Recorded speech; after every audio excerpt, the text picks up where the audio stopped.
আপনি শাকিব খানকে নিয়ে বড় পর্দায় কাজ শুরু করতে যাচ্ছেন, এই ব্যাপারে কি মন্তব্য? দেখেন, শাকিব ভাইয়ের সাথে আমার ইন্ট্রোডাকশন হয়েছে, আড্ডা হয়েছে, কথা হয়েছে, বাট তার সাথে আমার কোনো সিনেমা নিয়ে কোনো কাজের কোনো পরিকল্পনা হয় না। জানতে চাই যে আসলে কাজল আরফিন অমি ভাই কি শাকিব খানকে নিয়ে সিনেমা করতে যাচ্ছেন।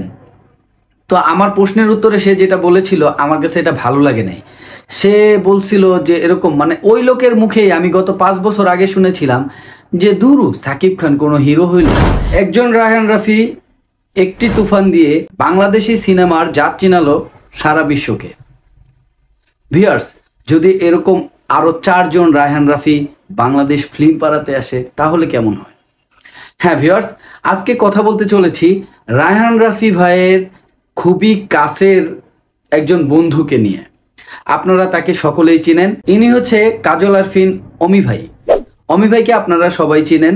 উনি হচ্ছে ব্যাচেলর নাটক খ্যাত একজন ডিরেক্টর, খুবই ভালো একজন ডিরেক্টর। ইভেন তিনি কিন্তু তার 5 বছর আগের দেওয়া একটি ইন্টারভিউয়ে বলেছিল আমি সিনেমা বানাতে এসেছি। ঠিক তারই ধারাবাহিকতায় 5 বছর পরেও এসে গত 1 সপ্তাহ আগে তিনি কিন্তু আরও একটি ইন্টারভিউয়ে বলেছেন আমি কিন্তু সিনেমা নির্মাণ করতে এসেছি। তো ভিউয়ার্স, কাজল আরফিন অমি ভাই উনি কিন্তু মাইন্ড ব্লোয়িং একজন ডিরেক্টর। ওনার নাটক দেখে না কচি থেকে বুড়ো, যুবক থেকে হিরো, সকলেই। তো কাজল আরফিন অমি ভাই কাকে নিয়ে সিনেমা নির্মাণ করছেন আপনারা কি জানেন? দর্শক, আমি যতটুকু জানি বা জেনেছি গোপন সূত্রে কাজল আরফিন অমি ভাইয়ের একজন সহচর, উনি আমার খুবই কাছের একজন লোক। তার মাধ্যমে আমি একটি কথা জেনেছি, কাজল আরফিন অমি ভাই আগামী বছরের মাঝামাঝি অবস্থায় 2 থেকে 3টি সিনেমা নিয়ে উনি সিনেমা পাড়াতে আসছেন। তবে দর্শক, আমার প্রশ্ন হচ্ছে এই সিনেমার হিরোকে? আমাদের মেগাস্টার সাকিব ভাইয়ের সাথেও হয়তো কাজ করব, আমি হয়তো আফরান নিশো ভাইয়ের সাথেও কাজ করব, আমি হয়তো আরিফিন শুভ ভাইয়ের সাথেও কাজ করব, হয়তো সিয়াম ভাইয়ের সাথেও কাজ করব। যাই হোক, গোপন তথ্য অনুসারে আমি যতটুকু জেনেছি আপনাদেরকে জানানোর চেষ্টা করব। আগামী বছর আসতে চলেছে সারপ্রাইজ বলতে পারেন, যে সুরঙ্গ খ্যাত হিরো আরফান নিশো, আমি sure, damn sure, Arfan Nisho Kajal Arefin Ome ভাইয়ের হাত ধরে আবার সিনেমাতে হাজির হচ্ছে।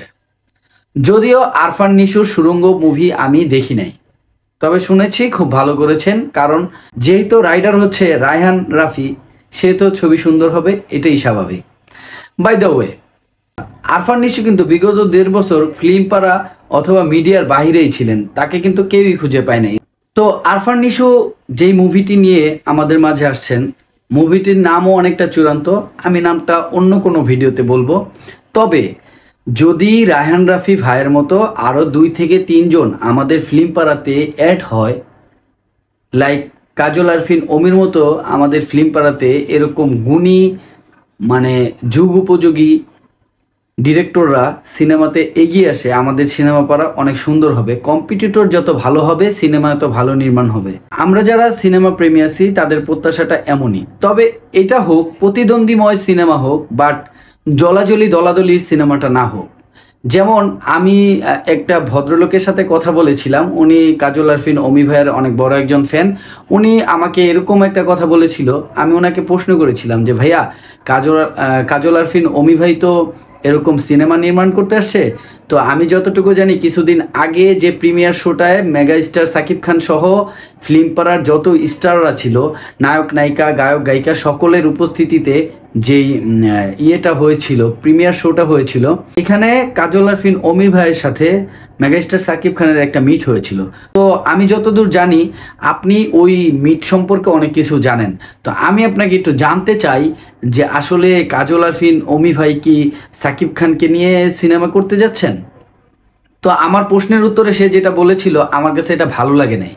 সে বলছিল যে এরকম ওই লোকের মুখেই আমি গত 5 বছর আগে শুনেছিলাম যে দুরু সাকিব খান কোনো হিরো হইল। এই লোকই গত 1 সপ্তাহ আগে 5 বছর পরে সে বলতেছে সাকিব খান মেগা স্টার, তাতে কোনো সন্দেহ নাই। যাই হোক, উনি যে কথাটা বলেছিল এই কথাটা আমার কাছে অনেক ইগোতে লেগেছিল। কথাটা ছিল এমন যে না, মেগা স্টারকে নিয়ে বানানো হবে না, তবে আমাদের কাছে হিরো আছে। আমরা আমাদের মতো করে বানাবো।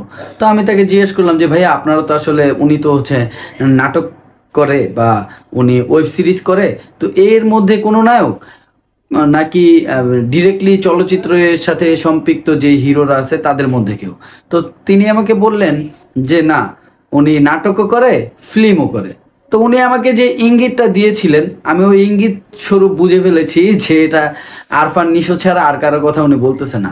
তো এরকম লোকদের উদ্দেশ্যে বলতে চাই যে আসলে কম্পিটিটর থাকা অনেক ভালো, বাট দলাদলি জলাজলি থাকা একদম ভালো না। তো ভিউয়ার্স, আমার ভিডিওটি কেমন লেগেছে কমেন্ট সেকশন খোলা আছে, আপনারা অবশ্যই জানাবেন আপনাদের মতামত। আর ভিডিওটি ভালো লাগলে আমার চ্যানেলটি অবশ্যই সাবস্ক্রাইব করবেন, বেল আইকনটি প্রেস করে আমাকে আপনাদের পাশে থাকার সুযোগ দিবেন। ভালো থাকবেন, আল্লাহ হাফেজ।